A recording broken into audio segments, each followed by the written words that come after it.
Greetings, I'm Elizabeth and I'm 35 years old. I never imagined I'd have such an unusual tale to share, but here it is. Prepare for a roller coaster journey. It was a bright, sunny afternoon when my in-laws, Samantha and David, my mother-in-law and father-in-law, arrived at our doorstep. They had just returned from a long-awaited vacation in Canada, a trip they had always dreamt of. Living in their native Spain, we seldom spent time together except during family gatherings or through occasional online chats.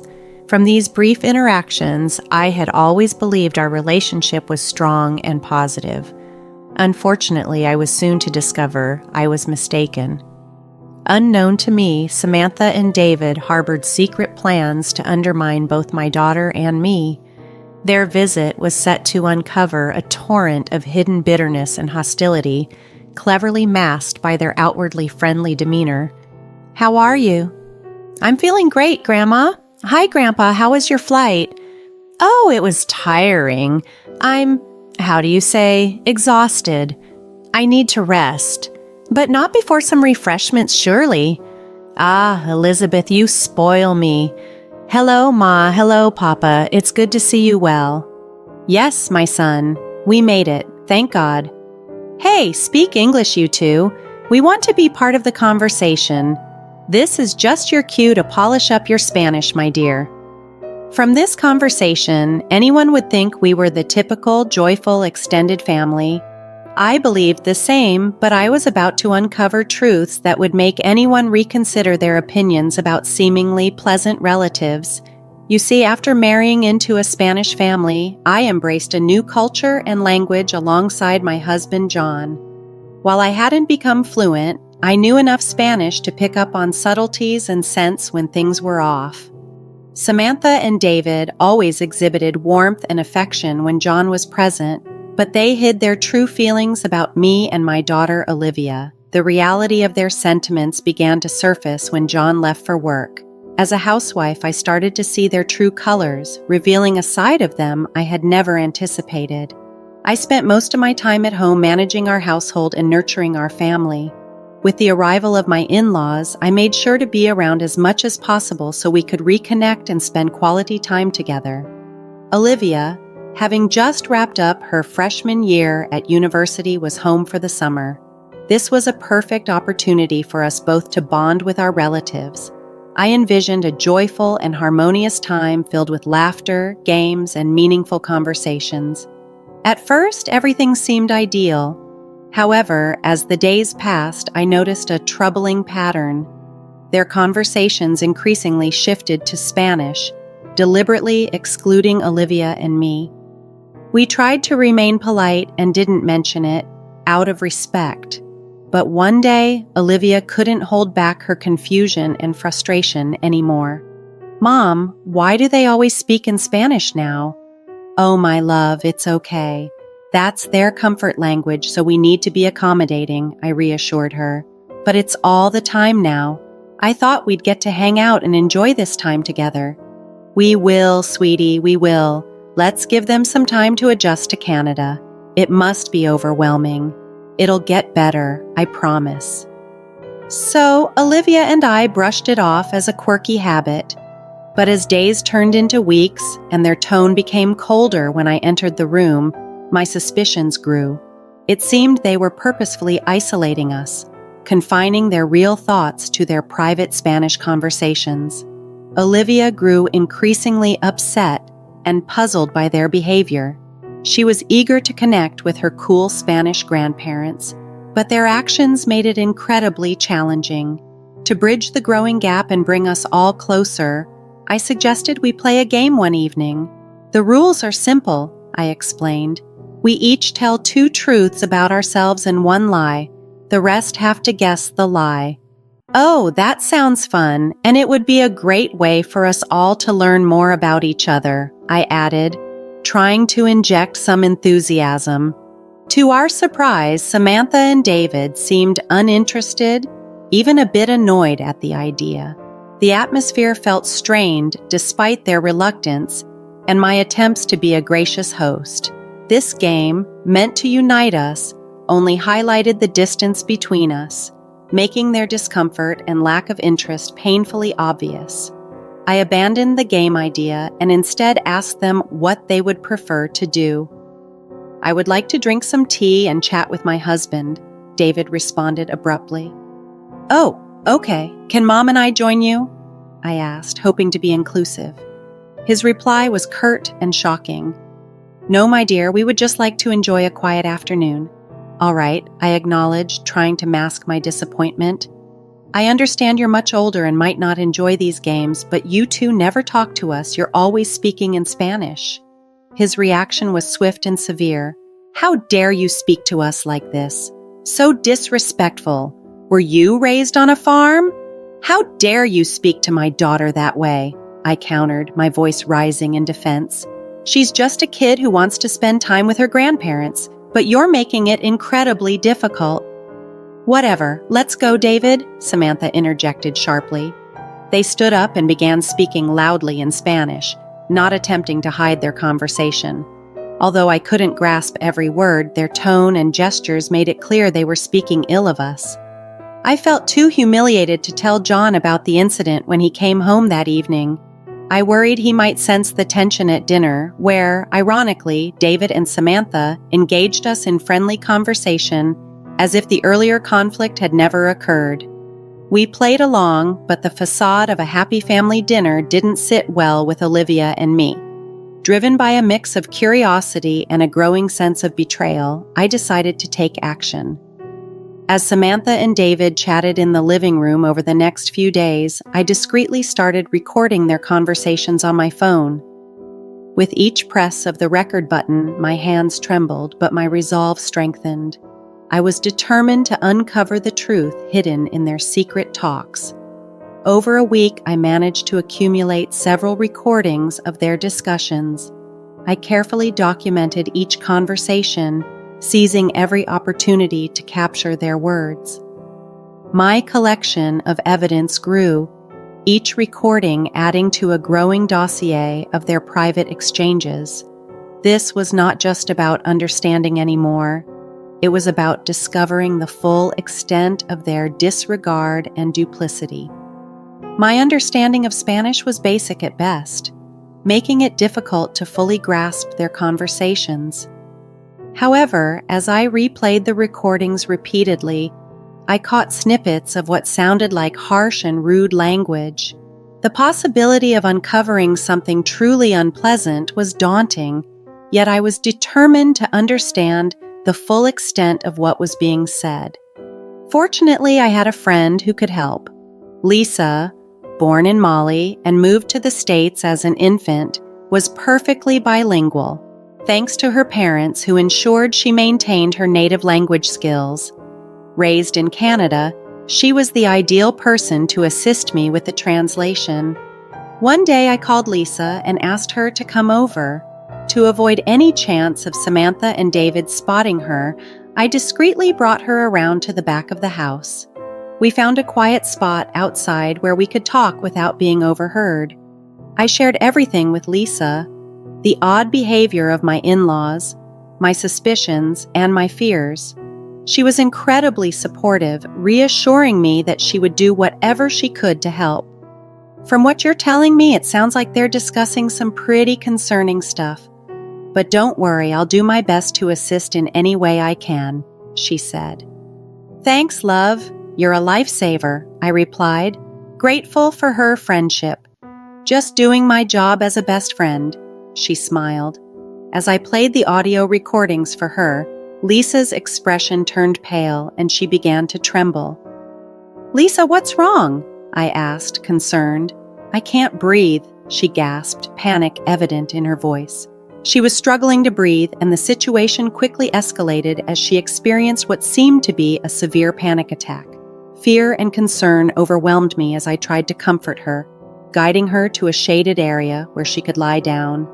"I'll be right back," I reassured her, rushing inside to grab a glass of water. Returning quickly, I helped her sip the water and gently massaged her arms to help her relax. Thankfully, her breathing gradually normalized, and she calmed down without Samantha and David noticing anything amiss. They were probably still busy chatting inside. During this time, Olivia, who had been near her bedroom window, heard the commotion and hurried down to see what was happening. "Is everything okay?" Olivia asked, arriving breathless with worry. Together, we managed to help Lisa fully recover, keeping the incident low-key to avoid drawing unwanted attention from the in-laws. I sat Olivia down to explain what had just happened, detailing that I had secretly recorded her grandparents' conversations. The content was so unsettling that it triggered Lisa's panic attack, and we were both apprehensive about what else we might discover. Once Lisa had calmed down and we were all in the privacy of my bedroom, she apologized for her reaction. "Don't you dare apologize," I told her firmly. "You did nothing wrong. All that matters is that you're safe now. Don't worry, David and Samantha didn't see you. They've moved to the front lawn, so Olivia and I managed to bring you upstairs without them noticing. You gave us quite a scare, Lisa, but I'm relieved you're safe now," Olivia added. Lisa sighed. "I probably should have mentioned my tendency for panic and anxiety attacks, but honestly, I wasn't expecting to be hit with such shocking information." "Tell us, Lisa, what were they saying?" I urged gently. Lisa took a deep breath, sipped some water, and then began to explain what she had deciphered from the recordings. "Elizabeth, Olivia, there's no gentle way to say this, so I'm just going to be straightforward. It appears Samantha and David are plotting something horrific. They're planning to sell Olivia to some very dangerous people." Olivia and I were stunned into silence, our jaws dropping in shock. "That's not all," Lisa continued, her voice trembling. "They also talked about selling you, Elizabeth. They've devised a plan to fake both of your deaths in a car accident that supposedly ends in flames, leaving no trace of your bodies. They believe they can make a fortune from this, especially because of Olivia's age." I felt nauseous, the room spinning around me as she spoke. They were so emotionless and cruel, discussing it as if it was nothing. That's why I panicked. Hearing someone talk so blatantly about such an evil act was too much for me. "You can take a break if you need to, both of you," I said, trying to maintain composure. "This is a lot to process." Olivia, looking pale and shocked, asked me, "Mom, why aren't you crying? Aren't you feeling sick?" "Of course I am sick to my stomach," I responded, my anger rising. "But right now I'm mostly furious. They threatened to harm you, Olivia, and I won't let that happen. We need to think clearly and decide what to do next." I knew I could never forgive them.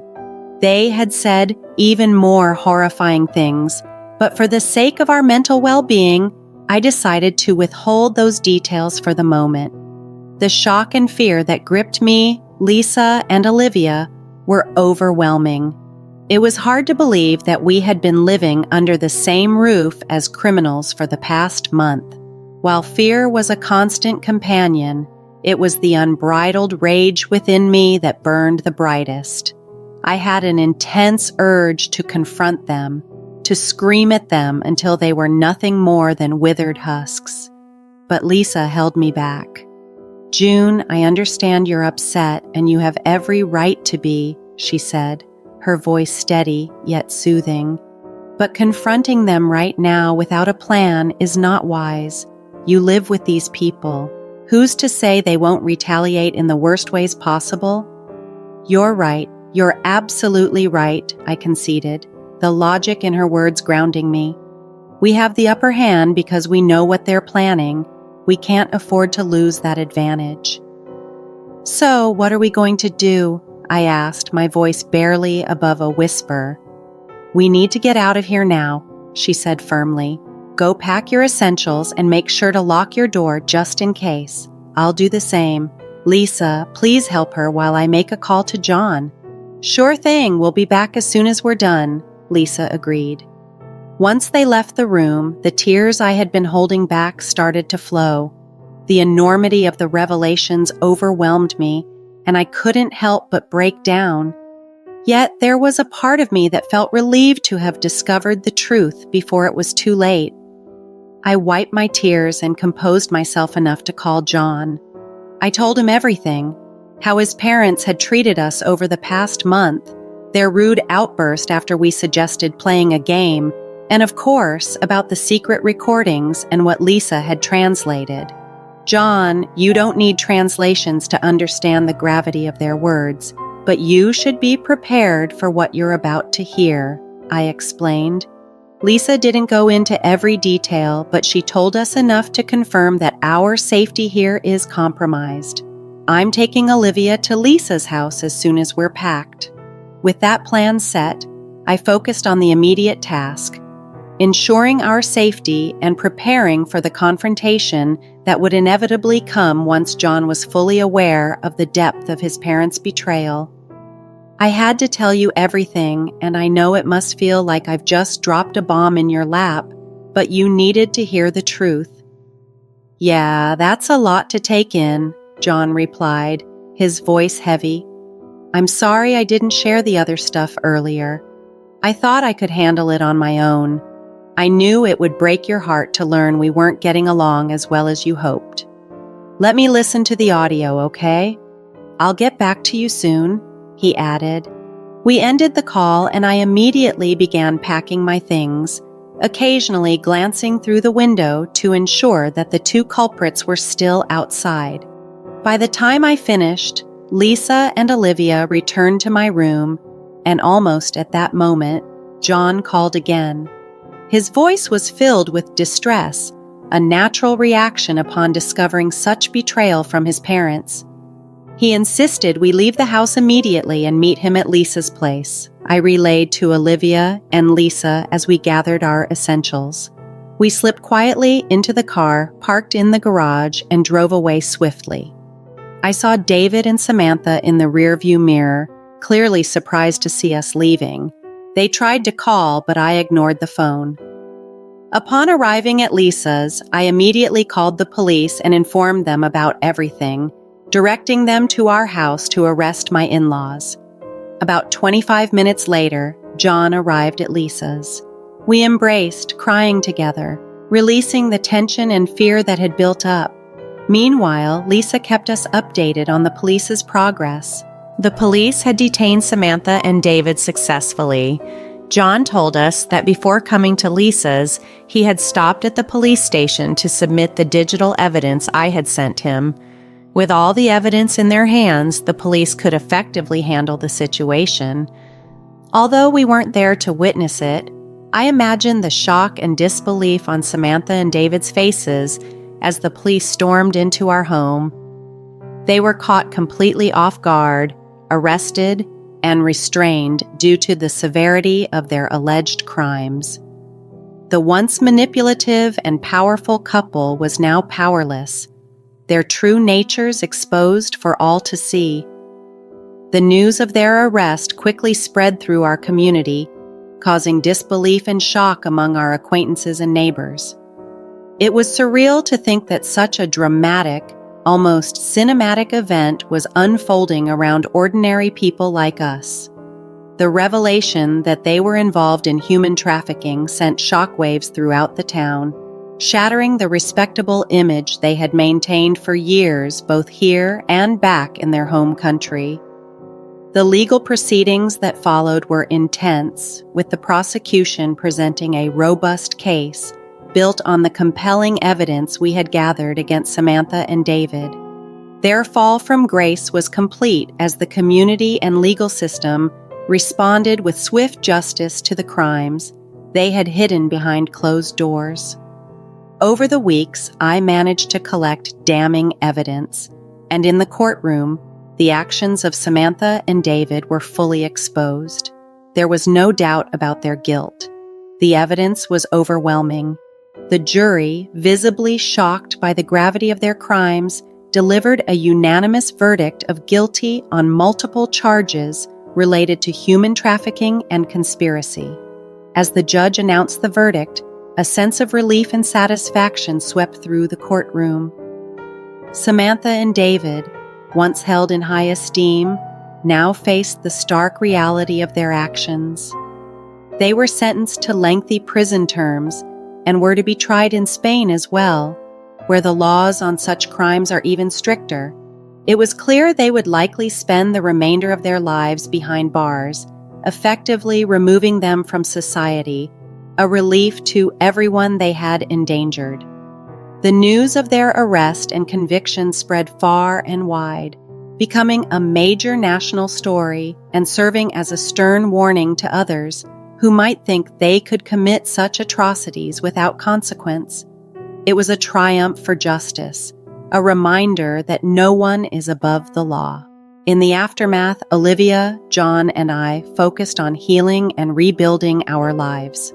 The trauma from Samantha and David's betrayal was deep, especially for John, but we supported each other through every step. Our family bond grew stronger as we worked together to overcome the emotional scars left behind. Olivia, my brave and resilient daughter, showed remarkable strength. She had seen the darkest sides of human nature, but was determined not to let this experience define her. With therapy and the unwavering support of her family, she embarked on a journey of healing and self-discovery. Through art and expression, she found solace and a way to process her emotions, gradually reclaiming her sense of security and confidence. John, my steadfast husband, was our rock throughout this ordeal. He supported both Olivia and me, offering unwavering love and understanding. Together, we attended counseling sessions, fostering open and honest communication as we addressed the deep wounds inflicted by Samantha and David. His calm presence and unwavering commitment to our family provided a solid foundation for our healing journey. One evening, as we sat together in the living room, despite the weight of what we had been through, we felt a collective sense of relief and hope. Our hearts were heavy, but also full of love and gratitude for the strength we found in each other.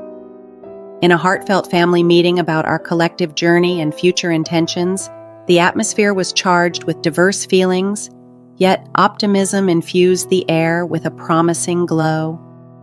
"Olivia, how have you been holding up? Your courage has been nothing short of incredible," I inquired gently. "Life's been a challenge, Mom, but I'm finding my way. Art has become my refuge. It's how I channel and soothe my struggles. And with therapy, I'm reshaping my outlook and slowly rebuilding trust," she explained. "We are incredibly proud of you, Olivia. Your resilience is truly inspiring to us all. Remember, you're never alone," I offered warmly. "Exactly, my dear. We're all in this together, supporting and lifting each other as we forge ahead. We've traveled a long road and the path ahead promises to be bright," her father echoed. "Thanks to both of you. I can't imagine navigating this without your steadfast love and support. Despite the hardships, we've grown stronger and are now poised to reclaim our lives and make impactful changes," Olivia acknowledged with a smile. "Indeed, love. We've walked through some dark times but emerged tougher and more determined. We refuse to be defined by the missteps of others. As a family, we'll craft a future brimming with love, joy, and satisfaction," I assured her. "We're a strong family unit, unbreakable in spirit. We've shown that. Let's keep nurturing each other, healing, and constructing the life we all envision. Stronger than before, we're eager to embrace whatever lies ahead," her father affirmed. The dialogue wove through a spectrum of emotions, from the shadows of past pain to the luminous hopes for the future. As we continued on our path to healing, we found comfort in each other, confident in our collective strength to overcome any challenges and create a life filled with happiness.